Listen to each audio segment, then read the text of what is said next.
Kalau saya red flag-nya kalau dia suka ke tempat karaoke ada LC-nya. Aku nih terkhusus untuk istri pelaut ya. Ya, Masya Allah, tabarakallah. Memang nggak gampang pasti, tapi ada hal yang harus kita lakuin. Selalu fokuskan ke hal yang positif. Meskipun hal negatif itu terjadi dalam hidup kita. Ya, Positif. nah itu tapi mungkin tantangan juga tuh untuk memperkenalkan ini loh ayah kamu gitu. Ya, bonding yang membangun bonding ya. Membangun iya. Jangan sampai manggil bapaknya om. Oh iya, bisa jadi om dipanggilnya. Pertanyaan masnya tadi, gimana cara menjaga kepercayaan? Iya. Ya, dua itu tadi, manajemen komunikasi sama manajemen keuangan yang baik. Ya berarti mungkin Wanita kalau nggak disibukkan dengan hal positif ya disibukkan sama perasaannya sendiri. Iya. Oke, itu tipsnya ya. Profesi apapun gitu. Jadi memang tergantung personalnya terus dan bukan mainnya, Masya Allah, suami saya dulu mengejarnya, aduh, Masya Allah ya, Masya Allah, tabarakallah, sampai akhirnya meyakinkan kalau keluarga kita ya cari uangnya dengan abi tuh keluar berlayar gitu loh. Aku selalu menekankan begitu, kebahagiaan itu nggak ada yang gratis di dunia ini. Pernikahan yang tidak terselamatkan salah satunya faktor ekonomi loh. Faktor ekonomi. Iya, betul.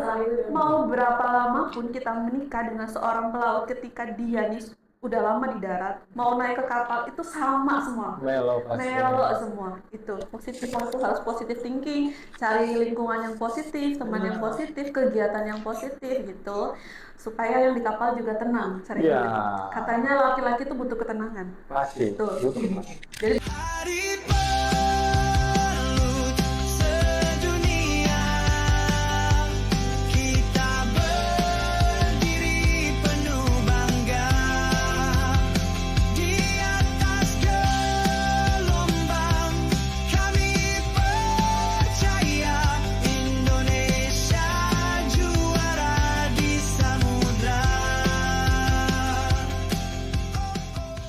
Salam Korps, Assalamualaikum warahmatullahi wabarakatuh. Kembali di podcast CIP. Hari ini saya Randy telah hadir di tengah kita sebagaimana telah kita lihat sama-sama dua orang narasumber yang akan berbagi kisah inspiratifnya menjalani kehidupannya, menjalani rumah tangga bersama dengan suaminya atau mungkin pasangannya yang berprofesi sebagai pelaut. Akan banyak sekali yang akan kita bahas di sini dalam segi aspek rumah tangga, tentunya rumah tangga dengan dunia pelaut. Langsung saja kita sambut bersama-sama. Ini telah hadir bersama kita Mbak Ratih dan Mbak Fania. Halo. Assalamualaikum Kak. Iya, waalaikumsalam ya. Gimana nih Mbak di tengah kesibukan malam-malam begini bisa hadir di podcast ini? Jauh nggak Mbak rumahnya atau gimana? Saya dari Cibubur ke sini. Insya Allah ya, memang pengen datang ke sini membagi cerita. Oh, berbagi cerita ya Mbak. Terima kasih. Saya ucapkan terima kasih nih Mbak dan Mbak Fani dan Mbak Ratih mau menyempatkan diri untuk berbagi cerita-cerita ini seputar dunia pelaut ya. Istri pelaut. Dan dunia istri pelaut betul. Tapi disclaimer dulu ya, pelaut di Indonesia itu kan ada 1,4 juta lebih ya. Bukan berarti kita tuh mewakili semuanya, kita hanya mewakili sedikit ya. Kecil. Kita sama-sama berada di survival mode yang sama, yakni menjalani kehidupan pernikahan LDM. Saya tahu itu mungkin lebih dalam lagi. Kita bisa ngobrol dulu sini. Kalau Mbak Fani gimana? Perjalanan ke sini lumayan jauh? Kebetulan dekat sih. Oh, berdekatan. Di dekat Bekasi. Oh, di Bekasi. Oh, kira 30 menit ya. Oke, sebelum kita mulai, saya boleh persilakan perkenalkan diri dulu mungkin ke pemirsa di rumah satu persatu. Boleh Kak Fani dulu? Kak Fani dulu. Silakan Kak Fani.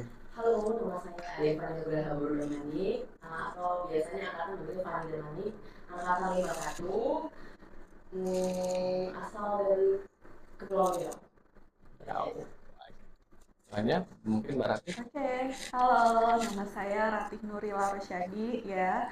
Latar belakang saya bukan dari Taruni ya, saya kependidikan S1 sampai S3 saya jurusannya kependidikan dan saat ini saya sedang sibuk berbisnis catering. Ini sekalian saya mengenalkan diri sebagai owner catering. Terima kasih. Oke, baik. Salah satu aktif juga nih Mbak di tengah menunggu mungkin suami sambil buka catering ya. Harus seperti itu. Baik, ini kita akan bicara tentang seputar istri pelaut ya. Tentunya mungkin pertanyaan yang pertama kali mungkin kita tanyakan adalah bisa nggak sih Mbak diceritakan bagaimana Mbak bisa memutuskan kok memilih pasangan nih dengan pelaut nih? Padahal kan seperti mana kita ketahui kalau memilih pasangan pelaut konsekuensi terbesarnya adalah LDR pastinya.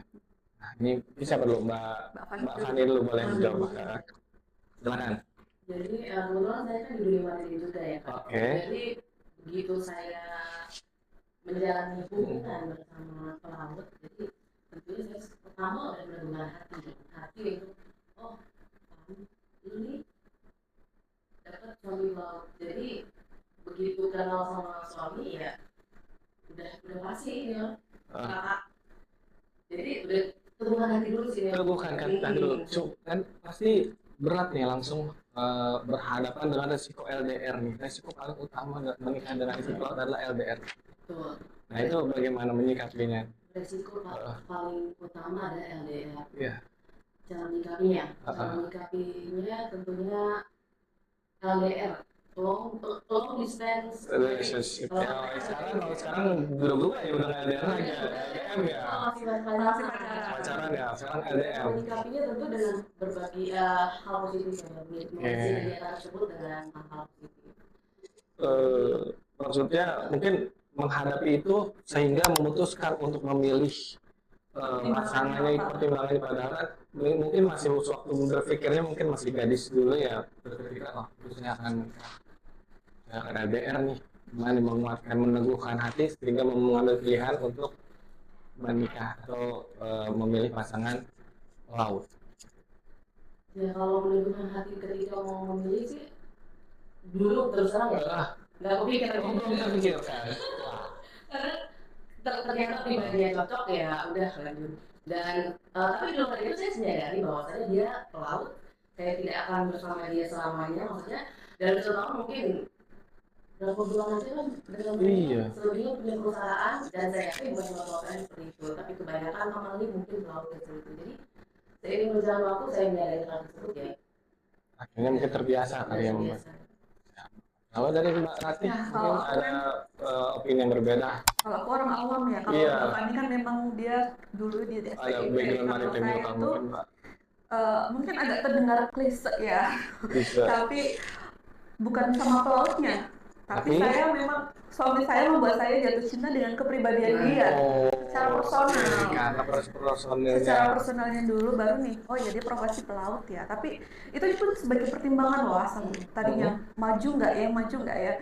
Terus minta tolong sama orang tua, ayo kita istikharah. Mungkin dalam ajaran kita suruh istikharah, masya Allah ya. Berarti memang benar-benar dipikirkan di masa-masa benar-benar dipertimbangkan. Karena aku memandang sampai ke depan gitu banyak sekali kasus pernikahan yang tadinya cocok gitu pacarannya mesra terus kemudian menikah bisa pisah gitu, jadi nggak jaminan gitu mau profesi apapun gitu, jadi memang tergantung personalnya. Terus dan bukan main ya, masya Allah suami saya dulu mengejarnya, aduh masya Allah tabarakallah sampai akhirnya meyakinkan orang tua saya, lalu saya istikharah, yaudah saya mantap Bismillahirrahmanirrahim udah akhirnya sampai di posisi sekarang. Kalau boleh tahu sudah berapa lama nih suami berlayar nih Mbak?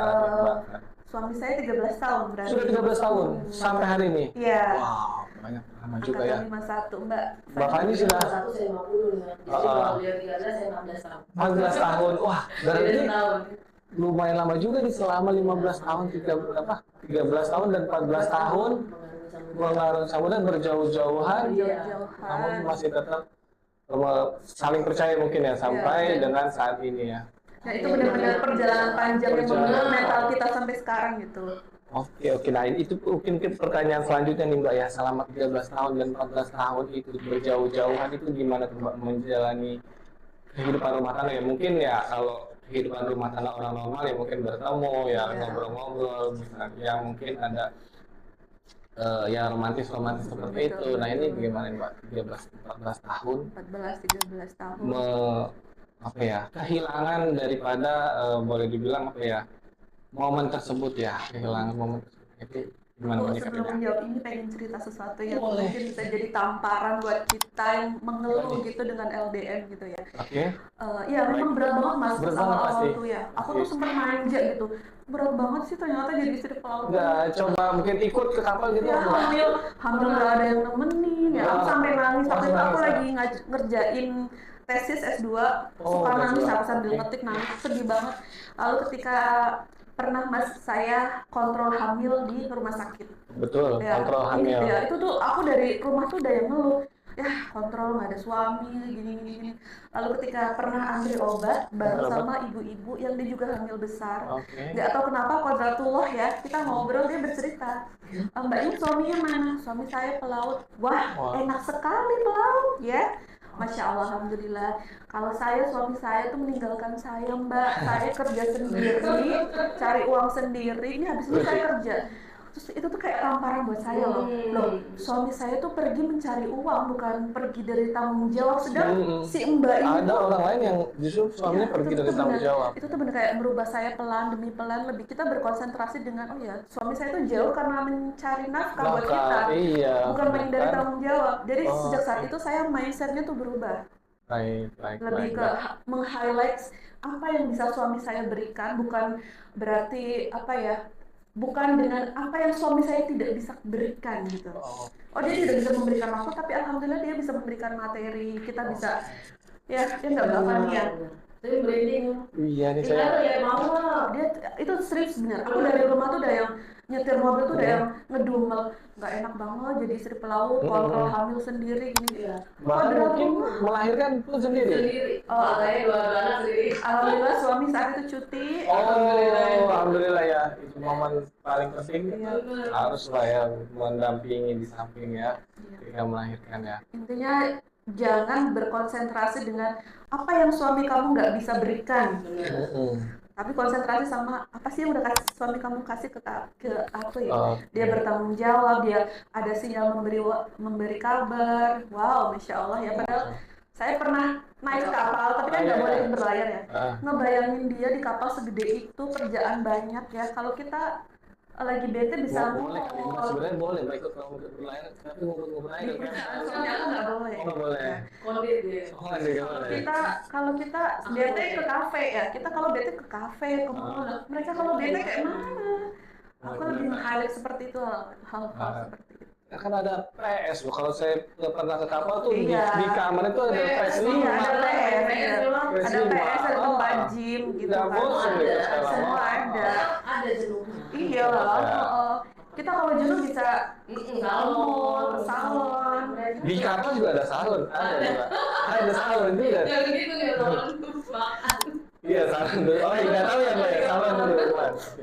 Jadi ya mungkin bedanya kurang interaksi ya, mungkin untuk para pelaut ini kurang berinteraksi dengan banyak orang ya. Atau mungkin nggak bisa mungkin jalan-jalan, mungkin pandangannya hanya sebatas laut, kapal gitu ya. Saat pesiar aja kan. Saat pesiar saja. Kalau mungkin itu cerita dari Mbak Rati, kalau mungkin dari Mbak Fani nih kurang lebih sama. Benar, di saat hamil kita ini kan sudah sebagai seorang ibu. Ibu tuh sensitif banget. Betul. Melahirkan.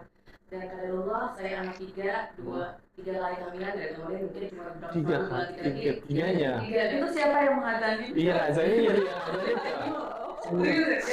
satu hamilan dari New York kata Fatima. Kedua dia sudah turun, telat jadi pas melahirkan lah. Yang ketiga ditemenin. Tapi itu tiga-tiga itu nangis sih, padahal saya mungkin bertumpuk ya Allah gitu. Memang pas sama lagi hamil ya Allah mereka diganti. Kamu sendiri itu nangis. Beneran. Lagi nunggu dokter depan ya nangis gitu. Lihat mungkin pemandangannya di situ ada melihat perubahan di antar suami. Karena rata-rata kan begitu orang kontrol ditemenin suami. Semuanya. Malah ternyata begini jadi ya. Itu kan momen 13 tahun 14 tahun itu mungkin ya salah satunya adalah yang tantangan terbesarnya adalah saat bahkan mungkin setelah melahirkan pun suami itu begadang bener. Pulang-pulang tuh si anak yang paling kecil nggak tahu ini siapa nangis. Sampai seperti itu ya. Nah itu tapi mungkin tantangan juga tuh untuk memperkenalkan ini loh ayah kamu gitu. Iya, bonding ya, membangun bonding kayak Membangun gitu. dia. Jangan sampai manggil bapaknya om. Oh iya, bisa jadi om dipanggilnya. Itu luar biasa menarik juga ceritanya. Nah, tadi cerita terkait ditinggal salah satu momen berkesan ya, ditinggal 13 tahun 14 tahun. Nah, kalau untuk tantangannya nih Mbak ya, Mbak Fani, Mbak Rati, mungkin tantangannya nih mungkin bagi istri pelaut nih mempunyai suami pelaut, atau mungkin ada nggak sih misalnya hal-hal yang perlu dicatat nih dalam, misalnya mungkin ada rekan-rekan lain atau mungkin adik-adik kelas kita atau mungkin adik-adik yang mungkin mau memilih pasangan yang memilih pelaut juga. Nah, mungkin ada nggak sih tips-tipsnya nih biar dapat mungkin biar mendapat mungkin pasangan yang seperti Mbak Rati sama Mbak Fani ya, yang tanggung jawab, yang tetap juga bisa menjaga komunikasi selama berlayar gitu. Siapa yang mencoba? Jawaban saya. Ya, silakan Mbak Rati. Yang pertama, yang jelas semua itu terjadi karena kehendak Allah, Tuhan. Masya Allah. Itu yang pertama, Mas. Aku juga nggak bakal punya suami pelaut gitu. Dan kita tuh nggak tahu loh, soal pasangan kita tuh kedepannya akan seperti apa, bertanggung jawab kah atau bagaimana kah? Kita kan nggak bisa nebak kan, nggak bisa, ibarat kata kalau udah dibeli nggak bisa ditukar. Kalau nikah kan gitu kan, benar-benar ngelibatin Tuhan, ngelibatin Allah, minta doa, ya Allah tunjukkan yang baik gitu. Itu yang pertama, yang jelas ya. Yang kedua ya memang kalau kamu udah tahu pilihan kamu pelaut ya memang pasti di Allah sangat berat. Saya pun sudah menikah 13 tahun, ketika suami lama di darat lalu naik itu pasti ya melo lagi. Settle perasaan lagi dari ulang tuh disetting, betul kan? Cari ulang. Iya betul. Mau berapa lama pun kita menikah dengan seorang pelaut, ketika dia nih udah lama di darat, mau naik ke kapal itu sama semua. Melo semua itu. Dan itu manusiawi banget ya. Artinya kita beneran cinta sama suami kita. Iya, betul. Ya karena itu ya. Iya, Masya Allah. Pun ya langsung terfikirkan berapa tahun lagi, berapa bulan lagi baru ketemu ya. Gitu, ya. Oh ya, yang saya mungkin lupa salah satu momen selain itu kan ada Lebaran ya. Itu Lebaran kan biasanya momen banget nih, kumpul-kumpul keluarga. Gimana tuh, pulang atau enggak nih suami ketika pada saat Lebaran? Kalau aku Lebaran malah nggak ada suami udah biasa, Mas. Udah biasa, nggak ada suami Lebaran. Justru yang sedih itu momen anak. Oh ya, itu tadi yang melahirkan ya, kalau lebih ke momen ketika jadi pengen nangis kalau Lebaran. Ketika anak wisuda, anak kecil kan suka wisudaan gitu, mereka datang TK gitu kan, papa-papanya pada datang. Hari pertama sekolah tuh biasanya diantar sama ayahnya. Terus sekolah anakku tuh kan dulu suka ada family day gitu. Ya tuh yang datang kakeknya tuh mertua saya. Untung mertua saya orang baik, Masya Allah. Mau datang dia. Iya mau datang ya. Yang lain sama papanya. Anakku sama kakeknya, itu oke nggak apa-apa, tapi kita memang ya harus fokus sama hal-hal yang positif. Itu memang menyedihkan, tapi kita harus nge-highlight sekali lagi hal-hal yang positif. Nah tadi kan kita baru selesai nih terkait tantangan tadi menghadapi mungkin memilih calonnya. Kira-kira mungkin pertanyaan seperti ada nggak sih yang misalnya harus disorot nih, misalnya kita menemukan misalnya para gadis ini mau menikah atau mempunyai kenalan pelaut, ternyata dia hal seperti apa nih harus red flag gitu. Ya, yang seperti itu harus ditinggalkan aja gitu. Ada mungkin bahkan ini boleh banyak berinteraksi sama taruna dulu. Misalnya dia nggak, wah ini agamanya nggak bagus nih, udah ganti. Ada apa misalnya yang bisa kelihatan gitu buat tips mungkin buat Tuhan mungkin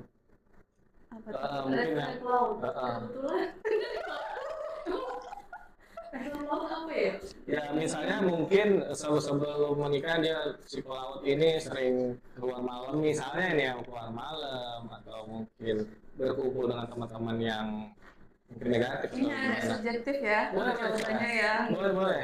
Kalau saya red flag-nya kalau dia suka ke tempat karaoke ada LC-nya. Lu pernah begini? Ini nanya red flag pelaut, Kak. Kamu bakal mencoret ke situ. kalau misalnya di Instagram Instagram dia dengan atau media sosial dia dengan bangga pamer minum. Oke, Kan iya pasti ada. Kita tahu kan harga minuman itu mahal kan. Beberapa ini subjektif, mohon maaf sekali ya. Siapa tahu ada yang memang pecinta minum, is oke, saya menghargai. Tapi ini kan bersifat subjektif. Kalau red flag buat saya sih mungkin dunia malam. Kalau dia sudah mungkin ya dengan bangga menceritakan seperti hal-hal seperti itu, aduh kayaknya berat ini meskipun dia pelaut juga baiknya dihindari. Bukan pelaut tuh saya coret ya. Tapi suami nggak kenal minum. Alhamdulillah. Dengar-dengar suami saya dulu aktif di masjid ya. Ya, his ya. Biasa. Mungkin sedikit kali ya yang pelaut-pelaut yang rohis gitu kayaknya ya. Tapi juga pelaut yang baik juga banyak walaupun bukan rohis. Suami sih di malam ya. Oke. Oh iya nggak apa-apa. Makanya tadi saya bilang itu tuh jawabannya sangat subjektif. Oh iya, sama saya. Setelah dia malah dia nggak pernah di malam ya. Jadi sekarang malah kita kayak mungkin kalau secara agamis nggak boleh ya. Kangen momen tersebut. Maksudnya kalau mau bandel sama pasangan karena mungkin karena berdua bersama-sama itu jadi mungkin memaklumi lah ya hal-hal yang seperti itu yang tadi disampaikan Mbak Arat aja. Iya. Nggak ada kurang. Itu sangat beda nih. Ketemu nih Mbak Ani. Jadi karena terus terang saya ke tempat karaoke pun nggak boleh. Oke. Nggak boleh. Dan suami pun nggak boleh juga. Kita kan harus fair-fairan dong. Betul sekali. Tapi bukan berarti saya nggak suka ya, saya suka karaoke di mobil tuh bawa mobil kalau nggak ada supir tuh saya nyanyi kesempatan. Saya suka nyanyi. Oke, suka nyanyi. Boleh dong. Boleh kesempatan kita mendengarkan suara indahnya. Tapi nanti saya mesti izin dulu nih ke suaminya. Proposalnya panjang. Panjang kan jadinya.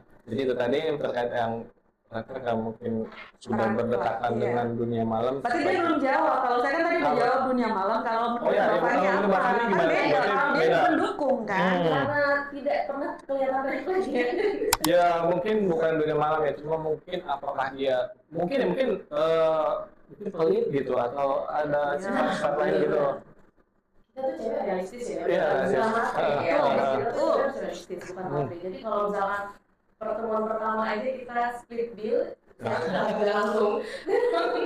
Kalau saya terus ya saya langsung. Split bill. Terus kita udah nggak boleh.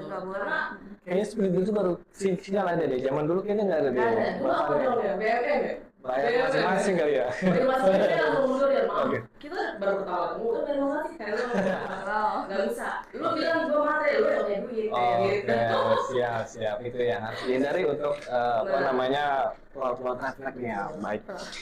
Oke, untuk pertanyaan selanjutnya ya. Pertanyaan selanjutnya adalah ini ketika kalau lagi ya kita kan mungkin ya udah sama-sama berkeluarga ya Mbak, mungkin ketika lagi rindu kangen nih dengan suami, kira-kira menghilangkannya seperti apa nih Mbak supaya tidak kangen atau rindu dengan suami yang lagi berlayar? Siapa dulu nih? Mbak Hani? Kalau rindu itu sebenarnya kangen lah ya. hidup ya. Perjalanan dari hidup sampai kapanpun selagi kita sebagai istri pelaut pasti bakal mengalami proses rindu itu. Jadi bagaimana caranya biar kita rindu itu tidak menumpuk, karena memang rindu itu berat. Bilang ngomong benar, rindu itu berat. Jadi ya kita mengisi kekosongan dengan hal positif. Gitu. Kalau saya pribadi misalkan dengan mengantar jemput anak les sekolah jadi supir anak les, atau dengan kebetulan ada dagangan itu dia berjualan atau saya kan nggak bisa diem apa yang saya kerjain, jadi saya isi dengan hal positif. Supaya biar lupa dengan orang tetap itu udah menumpuk. Iya betul, nggak bisa hilang 100%. Harus kita nggak bisa menghilangkan rindu, tapi kita bisa mengalihkan pikiran kita supaya tidak terkonsentrasi sama perasaan kosong itu ya. Kalau saya sendiri kosong ya nih. Perasaan kosong ya. Kita istilahkan perasaan kosong. Perasaan kosong dan kinerja otak kita gimana caranya supaya tidak terfokus ke situ, kita sibukkan dengan hal yang lain. Boleh dibilang pelarian ya atau pelampiasan, kita harus cari pelampiasan. Dan memang harus, kalau cuman bengong kayak gitu, jadi wanita kalau nggak disibukkan dengan hal positif ya disibukkan sama perasaannya sendiri. Iya. Oke, itu tipsnya ya. Kita menghadapi mungkin perasaan kosong tadi ya. Bukan berarti di rumah doang juga berarti nggak sibuk ya, karena aku punya temen banyak istri pelaut yang mereka benar-benar menjaga kegiatan hanya di rumah saja, tapi mereka tetap banyak yang produktif, banyak gitu, mengerjakan sesuatu di rumah, bukan berarti harus keluar gitu. Kalau saya sendiri kan memang saya berbisnis catering, kemudian sekarang lagi lanjut S3 juga salah satunya biar sibuk gitu loh, biar sibuk gitu. Teralihkan ya. Nah, baik, itu tadi terkait apa namanya untuk menjaga supaya tidak mengalami kekosongan perasaan yang baik. Nah ini kalau dibalik gimana caranya Mbak Rati atau Mbak Fani ini menjaga kepercayaan nih supaya suami di sana lagi berlayar tenang nih meninggalkan istrinya nih di sini. Gimana cara menjaga kepercayaan tersebut, Mbak Fani? Kalau kita cara menjaga kepercayaan ya, kalau saya sih komunikasi ya. Pertama komunikasi dengan jujur dan baik. Itu pertama. Kemudian rutin maksudnya komunikasinya pasti setiap hari, setiap minggu. Komunikasi kita report, ya kan? Report kemana sinyalnya nggak ada gimana? Terkirim, walaupun belum kita buat. Jadi ketika ada sinyal langsung masuk. Segala macam pertumbuhan anak, kegiatan di rumah, bahan bocor, semua jadi Jadi mereka tetap mengontrol kegiatan kita di rumah. Sehingga mungkin sehingga jadi suami tenang. Wah, istri saya ngasih report terus jadi ada report harian, report bulanan, daily report ya. Kayak jurnal ya. Jurnal ya. Kalau saya sih ada dua hal ya, Mas. Yang pertama, untuk menciptakan kepercayaan itu butuh dua manajemen. Yang satu manajemen komunikasi, yang kedua manajemen keuangan. Yang pertama manajemen komunikasi harus yang bagus nih, komunikasi ya contohnya seperti tadi kalau lagi nggak ada sinyal tetap di report. Alhamdulillah suami saya selalu dapat sinyal. Karena memang dia alhamdulillah, jadi memang tiap hari kita berkomunikasi. Yang kedua manajemen keuangan. Kenapa sih? Keuangan gitu ya. Justru itu. Ini tuh dalam rumah tangga, dan aku pikir nggak cuma rumah tangga pelaut loh. Yang pertama manajemen komunikasi harus baik, maka terjalin manajemen keuangan yang baik. Jangan sampai sorry to say istri nggak tahu nih suami penghasilan. Aku nggak bilang semua penghasilan harus kasih ke istri, enggak. Tapi ada keterbukaan dan manajemennya bareng nih gini.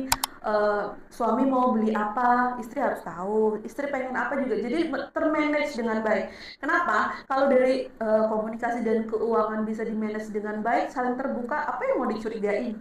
Ibarat kata ini, loh, laki gue gajinya sekian, tapi kok gue nggak tahu nih larinya kemana? Itu kan bikin curiga. Tadi, balik lagi seperti pertanyaan Masnya tadi, gimana cara menjaga kepercayaan? Ya dua itu tadi, manajemen komunikasi sama manajemen keuangan yang baik. Ya berarti mungkin juga boleh disimpulkan ya, melaporkan juga ya keuangan rumah tangga saat ini ke suami gitu. Kalau nggak suami, misalkan suami kan ada istri yang dijatah, nggak apa-apa, kita menerima nafkah, yang penting dinafkahin ya. Tapi suami harus terbuka nih, aku rencana ke depan pengen beli ini nih, beli ini. Diceritakan sama istri, jangan tahu-tahu saldo udah hilang kemana. Kita jadi mikir ya, waduh jangan-jangan kemana lari gitu kan? Enggak. Nah, kalau aku sih harus ada bekas dan jejaknya. Kalau suatu saat nanti ditanya ini buat apa, itu cara meminimalisir. Mungkin kemana di kapal nggak mau kemana dia membelanjakan uangnya? Nggak ada tempat. Siapa bilang? Belum ya. Oh gitu. Ada ya, bisa juga. Banyak banget ya. Oke. Sebenarnya. Iya. Banyak lah ya, meskipun kalau ya mungkin kita orang yang tidak berlayar melihat ya cuma di kapal mau kemana sih? Paling beli sabun, beli sabun cuci gitu kan. Manajemen keuangan juga kan buat kedepannya, misalnya tabungan sekian. Kita sepakat nih mau beli apa nih tabungan itu, kita harus saling sepakat jangan. Planning ya, mungkin planning rencana ke depan. Itu manajemen keuangan bareng-bareng gitu. Ya misalnya mungkin punya proyek apa beli rumah, beli mobil gitu ya. Komunikasi terjalin dengan baik, keuangan dengan terbuka, apa yang mau kita curiga? Sehingga jadi suami pun tenang meninggalkan Mbak Rati. Iya betul, kita juga nggak bakal macam-macam insya Allah gitu. Kita tahu arus kasnya kemana, kita tahu. Sorry. Arus kasnya kemana kita harus tahu. Udah kayak perusahaan nih berarti ada memang arus kas. Memang rumah tangga seperti perusahaan. Berarti nanti diaudit juga ya sama suaminya.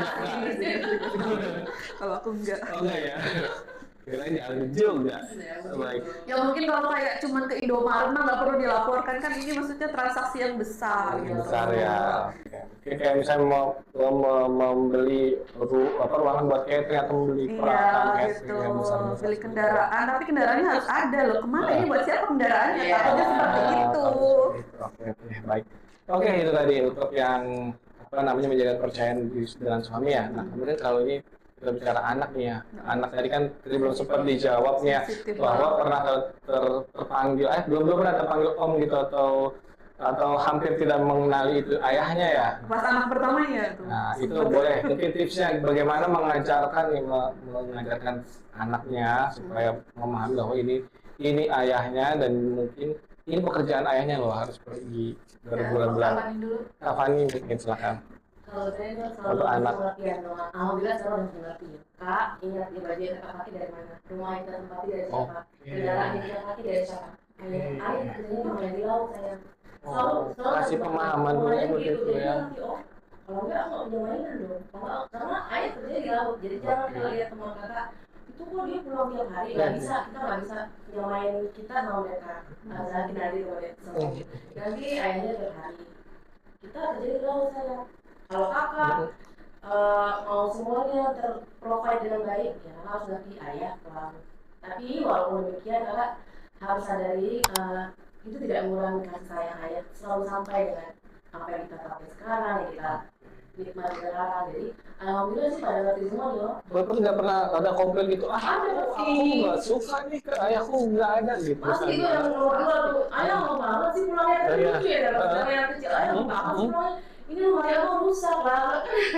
Ada FF tuh orang sama mirip banget. Ada FF.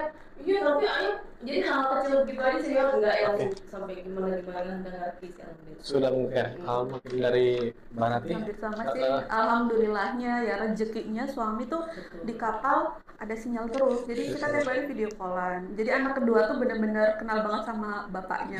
Kalau yang pertama memang sempat dia kalau bapaknya pulang tuh kayak awkward banget, siapa gitu kan.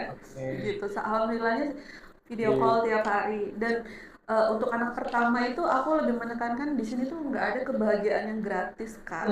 Nggak ada kebahagiaan gratis. Nggak ada kebahagiaan yang gratis. Kamu bisa itu naik kendaraan bagus, sekolah di tempat bagus, semua tuh dengan biaya. Dan itu kalau keluarga kita ya cari uangnya dengan Abi tuh keluar berlayar gitu loh. Aku selalu menekankan begitu. Kebahagiaan itu nggak ada yang gratis di dunia ini.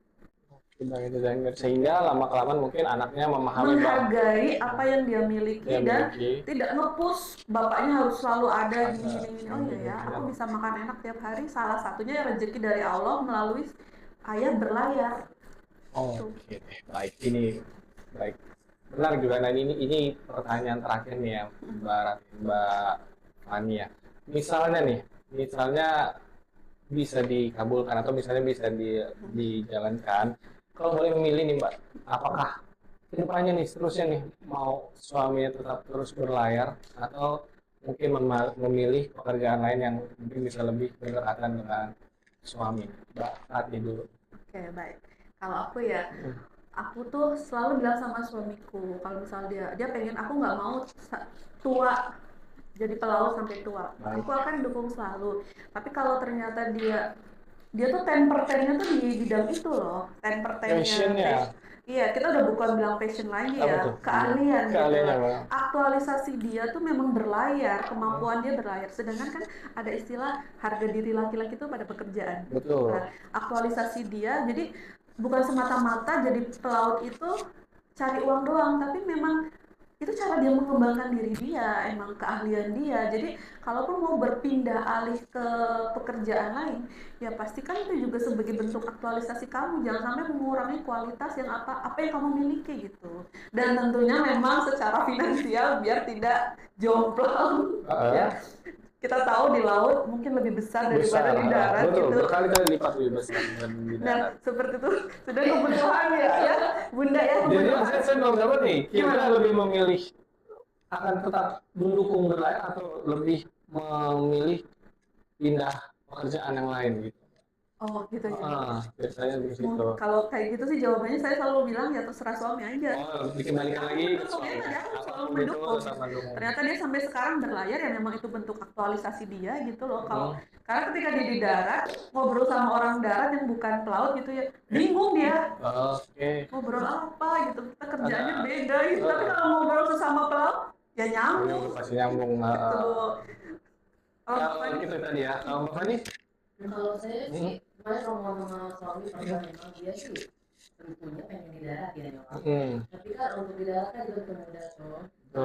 Mungkin harapannya dengan bekerja di laut kita ngobrol mudah dulu. Semoga suatu saat nanti bisa ada usaha yang besar banget di darat bareng, jadi bisa kumpul. Artinya tidak menginginkan berlayar terus-terusan ya, pasti tetap bareng terus darat ya. Momen lengkap bareng keluarga, ada ayah, ibu, iya. Kayak kaleng kongguan ya. Kaleng kongguan nggak ada bapaknya ya. Makanya, jadi sepeda lengkap. Jadi semoga harapan itu tercapai. Tapi coba Mbak Fani ditanya, mending ngumpul tapi nggak makan? Nggak ngumpul tapi makan ya? Mungkin itu pertanyaan lanjutan nih. Lebih pilih mana nih? Berkumpul lengkap semua tapi tentu pilihannya kumpul makan. Nggak ada pilihan ketiga, cuma ada dua. Nggak ada kebahagiaan yang gratis. Coba itu dari dua itu coba. Nah itu dia tadi. Terakhir. Iya. Berarti lebih milih tidak kumpul tapi yang penting masih bisa makan. Iya. Dalam hati. Karena mohon maaf, banyak sekali pernikahan yang tidak terselamatkan, salah satunya faktor ekonomi loh. Faktor ekonomi. Iya, betul. Betul, setuju sih memang. Jadi kita bukan munafik sih, ya nggak sih? Realistis. Banyak banget nih pengalaman. Banyak ya. Sekolah kan. Iya, biaya sekolah sekarang tuh nggak bisa disepelekan loh. Beda, kuliah beda. Luar biasa sekali itu tadi. Banyak sekali nih inspirasi-inspirasi yang mungkin bisa nanti pastinya menginspirasi buat para mungkin nanti rekan-rekan yang akan mungkin melangkah nih ke jenjang pernikahan dan akan mungkin berkeluarga dengan pelaut, beberapa konsekuensi dan mungkin keuntungan tadi sudah di skill-skillnya sama Mbak Rati sama Mbak. Siapkan mental Anda. Siapkan mental Anda. Baik, mungkin ada ini yang terakhir kali, silakan mungkin ada pesan-pesan mungkin untuk para subscriber kita, mungkin dari Mbak Ratih dulu, boleh mungkin Kak Fani, siapa duluan? Mungkin bisa promo-promo, pesan-pesan atau mungkin apa yang kata-kata lah terakhir untuk sebelum kita tutup podcast ini. Iya, kata-kata ini atau bebas, boleh promo. Siapa duluan? Boleh promo silakan. Hari ini intinya terus bersyukur ya, apapun keadaannya kita terus bersyukur. Walaupun mereka di laut, tetap doa kita jangan terputus, begitu pun sebaliknya, karena kalau bukan kita yang mendoakan suami kita dan kalau bukan suami yang mendoakan kita siapa lagi gitu. Dan kalau boleh komunikasi boleh silakan promo. Iya, boleh. Jangan lupa main di akun IG aku, Jaspi Lumiere baik dan berdua. Oke, nanti kita tampilkan di bawah sini ya. Oke, kita akan tampilkan. Kalau dari Mbak Ratih ya, pesan aku nih terkhusus untuk istri pelaut ya.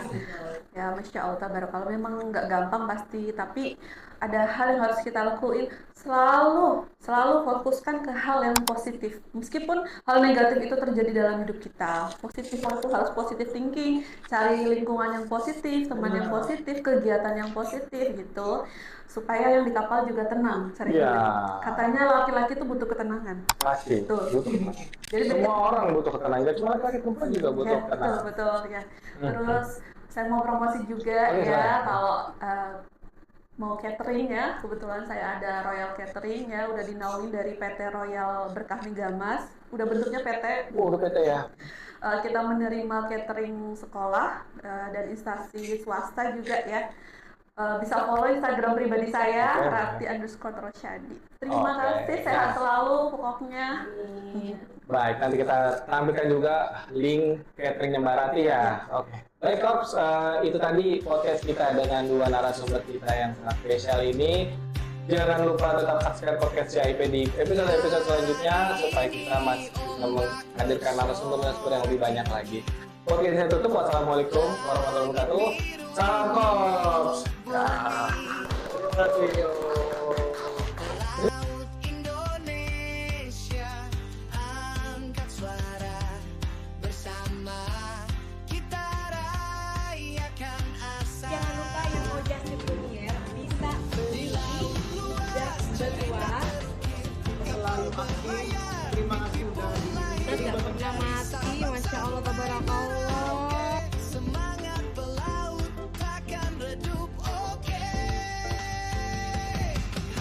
Terima kasih Mbak. Oke, Bobo sudah selesai. Foto dulu. Ayo, aku foto. Mana adanya? Ini si Jo. Kamera.